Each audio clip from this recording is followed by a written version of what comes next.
2022년 지방선거에서 일어난 일을 낱낱이 밝힌 도둑놈들 5권 2022년 지방선거 어떻게 훔쳤나가 출간되었습니다. 이미 발간된 도둑놈들 1권 선거 어떻게 훔쳤나, 2권 2022년 대선 어떻게 훔쳤나, 3권 2022년 대선 무슨 짓을 했나, 4권 4.15 총선 어떻게 훔쳤나에 이어서 5번째 발간된 책입니다. 여러분께서 구매해 주시고 주변에 널리 알려주셔서 선거 공정성 회복을 위해 전 국민 필독서가 될 수 있도록 힘을 대 주시기 바랍니다. 감사합니다. 자, 여러분 이 보시기 바랍니다. 이제 오늘 상당히 중요한 이야기를 좀 하겠는데요. 이 선거가 타락한 데는 선거 제도가 타락한 거거든요. 이제 국민들은 생업에 바쁘게 뭐 이리저리 뛰어다니더라고 여러분들 이 나라 일을 생각할 수 없고 나라 일을 좀 잘 하라고 여러분들 그 많은 세금을 들이대 가지고 국회의원 밑에 뭐 비서관들 몇 명씩 두고 그렇게 했지 않습니까? 그래서 이제 제가 한번 따져보고 싶은 것은 어제 말씀드렸지만 이렇게 선거 제도가 변질되는데 그때 누가 여러분들 그 중심에 있었냐 그게 궁금합니다. 그리고 동시에 선거관리위원회는 처음부터 이런 큰 구상을 가지고 선거제도를 하나씩 접수해 왔느냐 이런 의문은 누구든지 가질 수가 있는 거죠. 그래서 누구도 이 문제를 다루지 않지만 한번 제가 자료를 추적해 보니까 이 사전투표제도가 본격적으로 실시된 것이 2013년입니다. 이 2013년부터 본격화되는데 2012년도 2월 29일 날 아주 중요한 공직선거법 일부 개정 법률이 통과됩니다. 그 법률이 제 11,374호 법률입니다. 이 법률 안에 지금 우리가 여러분들 분노하는 많은 중요한 공직선거법 개정안이 들어 있습니다. 사전투표일을 이틀 추가하는 것이 이때 포함이 된 겁니다. 2012년 2월 29일 날 그리고 거소선상투표 도입하는 것이 제38조 2항 신설을 돼 가지고 들어가 있는 겁니다. 통합선거인 명부 도입이 제158조 3항이 여기에 들어가 있는 겁니다.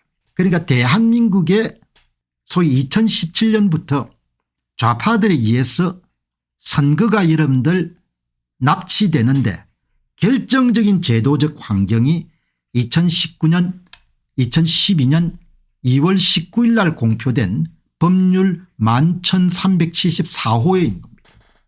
사전투표일이 추가됐고 거소선상투표가 도입됐고 통합선거인 명부가 그때 여러분들 도입된 겁니다. 제도라는 것이 이렇게 겁납니다. 한번 제도가 만들어지게 되면은 이제 대한민국 사람들은 어마어마한 여러분들 투쟁이 아니면 이 괴물이 돼버린 사전투표제도를 없애기가 어렵게 돼버린 겁니다. 그 제도가 우파 정권에서 이루어진 겁니다.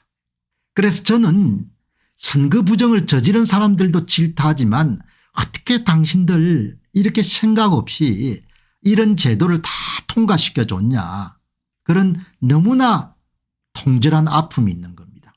이게 우파 정권에서 현재 사전투표 득표수 조작을 가능하게 하는 일종의 대부분의 대들보라든지 기둥들이 다 우파가 권력을 장악하고 있는 상황에서 대부분 다 통과가 된 겁니다. 이 사전투표 제도가 여러분들 이렇게 이제 장착이 돼 가지고 2013년부터 한 10년 정도가 지났기 때문에 이제 선거관리위원회가 그냥 괴물이 된 겁니다.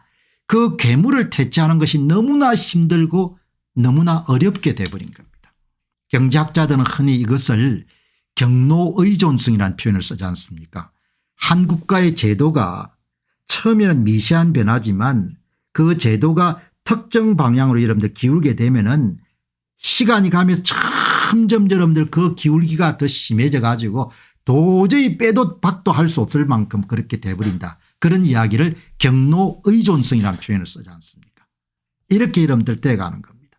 이게 가장 중요한 법률안인데 여러분들 국어를 검색해 보면은 2012년 2월 29일에 공표된 공직선거법에 따라서 2013년 1월 1일부터 선거권자는 누구든지 주소에 상관없이 선거일 직전 5일 전부터 2일 동안 오전 6시부터 오후 6시 사이 전국 어디에서든 사전투표소에 투표를 하고 있게 된다.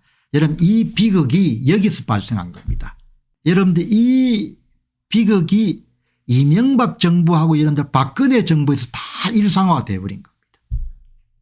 이게 좌파들이 권력을 장악하고 있을 때 이렇게 제도를 다 바꾼 게 아니고 우익들이 권력을 장악하고 있을 때 이런 제도들이 다 여러분 통과된 겁니다.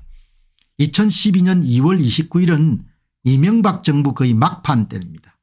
이 제도가 대한민국에서 전국적으로 실시된 첫 번째 선거는 2014년 대한민국 제6회 지방선거고 이에 따라서 대한민국의 선거일은 사실상 3일로 늘어나게 되고 투표율을 올린다는 명분 하에서 부정선거를 할 수 있는 사전투표 제도가 완전히 자리를 잡게 된 겁니다. 그리고 그 당시 이제 거소투표, 선상투표 이런 것이 이제 도입되기 시작한 겁니다.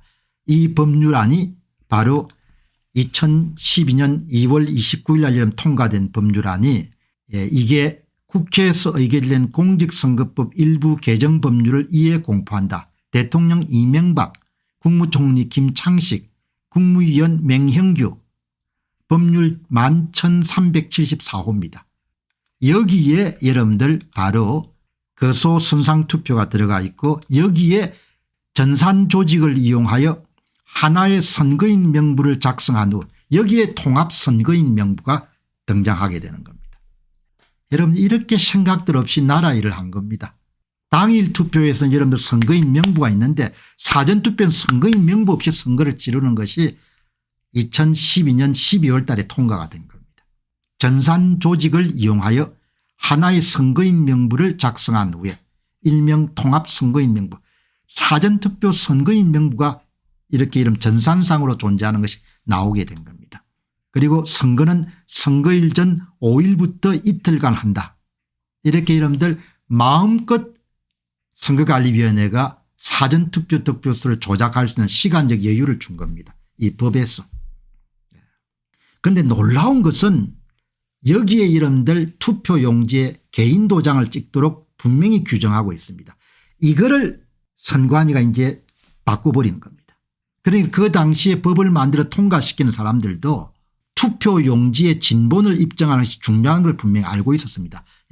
여기 보시게 되면은 투표관리관은 신분증명서를 제시하게 하여 본인 여부를 확인한 다음 전자적 방식으로 무인하게 하고 기계장치를 이용하여 선거권이 있는 해당 선거의 투표용지를 출력하여 자신의 사인 개인 도장을 날인한 이후에 선거인이 보는 앞에서 일렬 번호지를 떼어 해송용 봉투와 함께 선거인에게 교부한다. 당일 투표와 마찬가지로 사전투표자 수를 여러분들 검증하기 위해서 일렬 번호지를 떼어서 보관하도록 한 겁니다. 이것도 없애버린 겁니다. 선거관리위원회가 이 여러분들 법이 통과됐을 때 이 모법이 통과됐을 때 그것을 가지고 관리규칙을 만들어서 개인 도장 날인도 인쇄 날인으로 가름하고 일렬 번호지를 떼서 보관한 것도 다 없애버린 겁니다. 그러니까 선거관리위원회가 사전투표 조작을 마음대로 할 수 있게끔 여러분들 대단히 조직적이고 체계적으로 뭐죠 법률을 위변조해버린 겁니다. 기가 차죠. 그래서 내가 늘 이야기하지 않습니까? 나라가 공적 영역은 너무나 허술하다 이야기죠. 그래서 전쟁이 터지게 되면은 이 나라 이름들 군인들이 전쟁을 제대로 치룰지가 나는 굉장히 회의적으로 본다. 왜냐하면은 다른 데를 보면 너무나 구멍이 많기 때문에 대법관들이 선거 부정선거 세력들을 다 덮어주고 검찰이 침묵하고 경찰이 이름들 그냥 침묵하고 이런 걸 보면은 공적 영역 가운데 어디에서 뭡니까 좀 잘한다는 이야기를 할 수 있는 데가 안 보이는 겁니다. 여러분들 여기에 그대로 표현되어 있지 않습니까? 모법인 2012년 2월 29일 날 관보에 실린 법률 17,710호를 보게 되면은 거기에 선상투표 거소선상투표를 통과시키고 사전투표일을 5일 전에 이틀간 더해서 실질적으로 투표일을 3일로 늘리고 그리고 뭡니까 개인 도장 날인과 사전투표 용지에도 일렬 번호를 여러분들 떼어서 선거인에게 보관할 수 있도록 한 장은 선거인한테 주고 한 장은 자기가 보관할 수 있도록 그렇게 이름 규정하고 있는 겁니다. 일렬 번호지를 띄어서 회송용 봉투와 함께 선거인에게 그리고 통합 선거인 명부를 사용하게 하는 경우는 같은 사람이 2회 이상 투표할 수 없도록 하는 필요한 기술적 조치를 취한다. 이게 이명박 정부에 통과되는 겁니다. 정당은 자유한국당입니다. 여당이었습니다. 이러니 나라 일하는 사람들이 이렇게 생각들이 본인들은 이렇게 뭡니까 그런 제도 통과가 이렇게 어마어마한 사건으로 발전할 수 있으면 생각을 못했을 겁니다.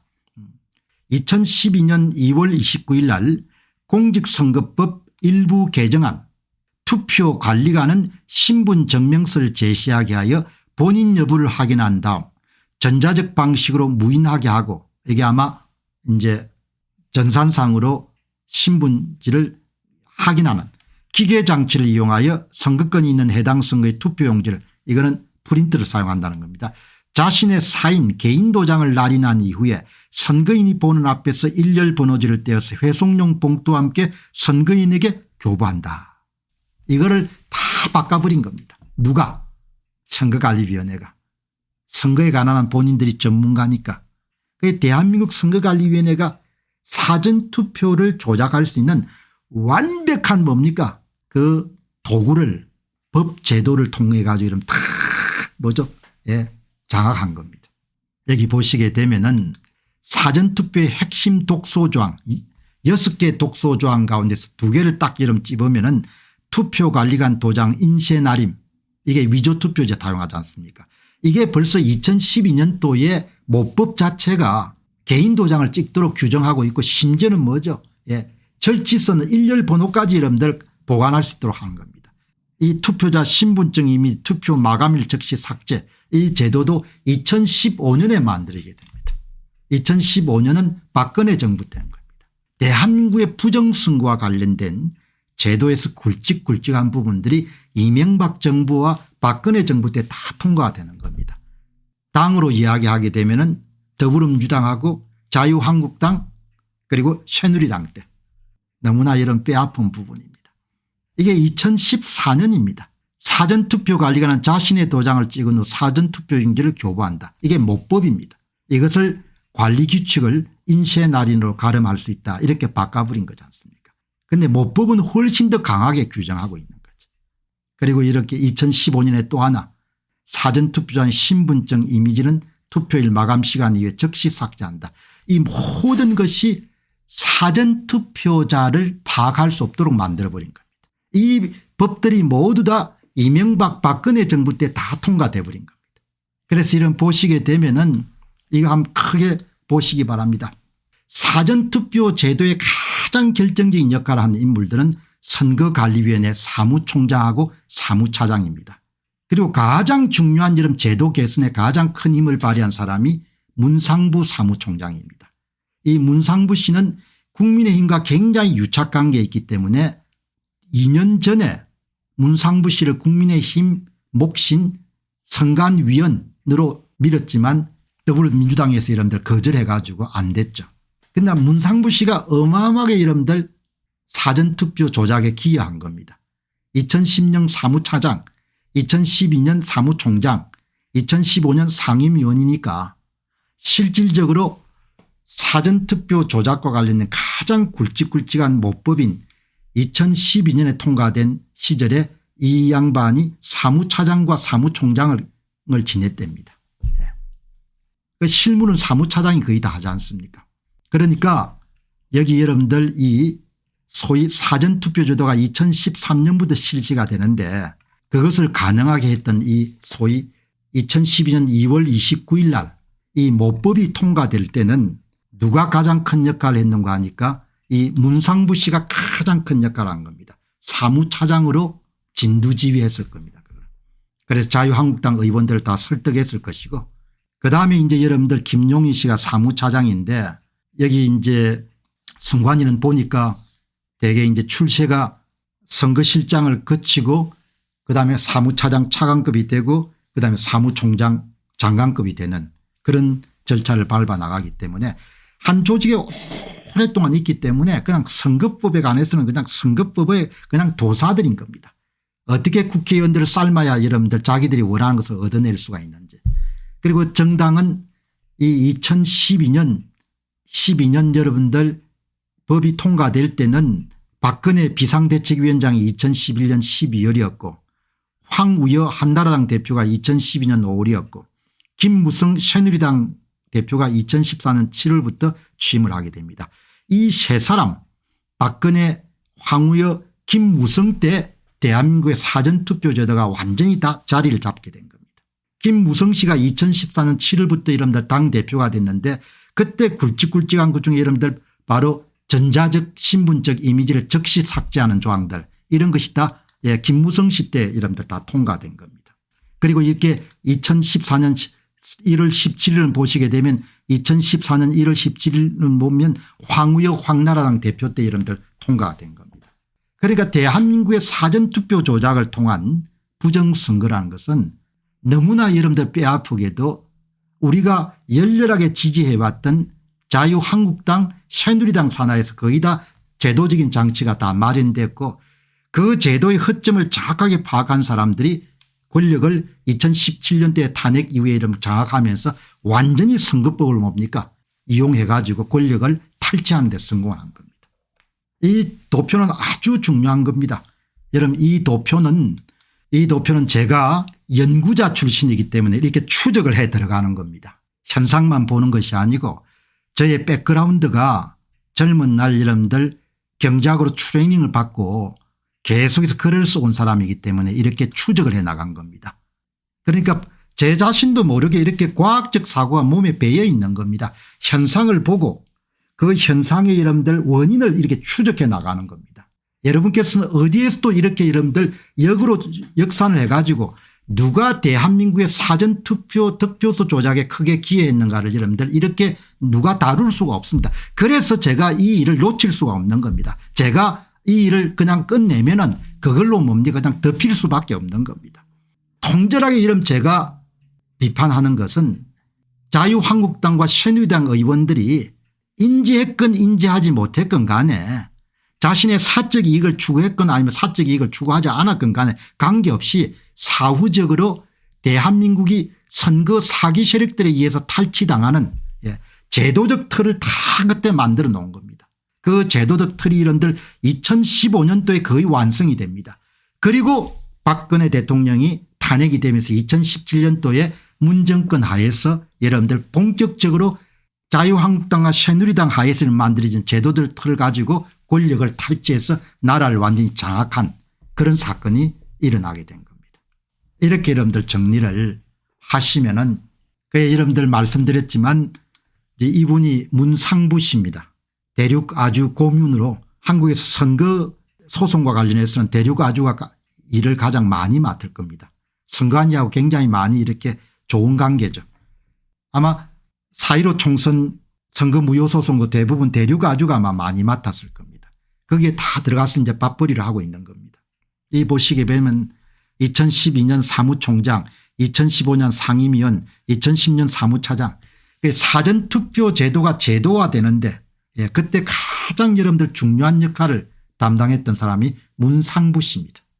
문상부 씨고 그다음 이제 그 뒤를 이어서 이제 사무차장 사무총장이 됐던 이 세계선거기관협회 A웹의 김용희 씨입니다. 이 두 분이 뭐 본인들은 뭐 좋은 일을 하려고 그렇게 했다 이렇게 뭐 말씀을 안 하시겠습니까? 그럼에도 불구하고 사후적으로 평가하게 되면 너무나 뼈아픈 것이 이 사전투표 제도가 정착이 돼 가지고 지금 나라가 이렇게 홍역을 겪는데 선관위에서 주도적으로 그 업무를 수행했던 인물이 바로 문상부 사무총장이고 현재 대륙 아주 고문으로 계시고 또 다른 분이 김용희 씨 아마 지금도 세계선거기관협의회 사무총장으로 계실 것 같은데 뭐 확실히 제가 그건 확인을 안 해봤습니다. 이렇게 여러분들 정리가 된 거죠. 그러니까 공적 기관들이 참 역할을 못한 겁니다. 그래서 국민들이 생업을 하면서도 이렇게 선거를 바로잡기 위해서 노력해야 되는 그런 딱한 일들이 일어난 거죠. 그래서 이제 지금은 뭐 선거관리위원회는 어마어마하게 여러분들 거대한 이익 집단이 돼버린 겁니다. 법을 갖고 있기 때문에 자기들이 사전투표를 조작할 수 있는. 그래서 너무나 손을 많이 댔기 때문에 그냥 대한민국은 사전투표제도를 폐지하지 않고서는 부정선거와 관련된 논란이 잦아들 수 있을 것 같지는 않습니다. 투개표 과정의 전면 개혁인데 가장 모범적인 사례는 투표 직후 현장 수개표고, 그런 대만을 그대로 벤치마킹하면 되고, 그렇게 하면은 현재 선거관리위원회 조직이 전면 쇄신돼야 되고 2961명의 여러분들 공무원이 필요가 없는 겁니다. 그런 여러분 거대한 개혁을 옛날에는 우리가 할 수 있었습니다. 대한민국이. 1970년대 80년대는 그런 개혁을 우리가 진행할 수 있었지만 지금 나라 상황은 그냥 다 좋은 게 좋은 거니까 그냥 선거 부정 공화국으로 그냥 오래 그냥 가다가 그냥 주저앉을 수밖에 없는 그런 상황인 거죠. 괴물이 돼버린 겁니다. 선거관리위원회가. 제도를 보면은 사전투표를 몇 명 했는지를 알 수가 없게 만들어 놨으니까. 사전투표제도 사전투표를 몇 명 했는지 알 수 없으니까 사전투표제도를 마음대로 조작을 할 수 있는 겁니다. 그런 제도를 다 만들어 놓은 겁니다. 관리규칙이나 이런 걸 만들어 가지고. 이렇게 여러분들 됐기 때문에 뭐 오늘 이런 내용을 여러분이 말씀드린 것은 뭐 누구를 비난하자는 이야기는 아니고 우리가 참 나라가 이렇게 선거가 무너지게 됐고 그 당시에 책임자는 누구고 뭘 고쳐야 되고 이런 부분을 명확하게 하는 과정에서 이 역사를 한번 이렇게 정리정돈을 했다, 이렇게 보시면 좋겠습니다. 여러분들에게 정말 훌륭한 책을 한 권 소개해 드리도록 하겠습니다. 김동주 박사님, 역사학과 신학에 대한 상당한 조예를 가지신 분이 26년 동안의 연구를 총집결한 책이 바로 기독교로 보는 세계 역사란 책입니다. 우리나라에서도 역사 뒤집기를 위해서 좌우 진영이 굉장히 격렬하게 싸우지 않습니까? 그만큼 이제 역사를 어떻게 해석하느냐, 바라보느냐가 굉장히 중요하죠. 세계사란 큰 관점 속에서 좌우에 치우치지 않고 반듯한 그런 역사적 관점을 가질 수 있지 않겠냐, 그렇게 생각합니다. 기독교로 바라보는 세계사, 이 책이 한국사뿐만 아니고 세계사를 반듯하게 올바르게 바라보는데 여러분들이 큰 지침이 될 것입니다.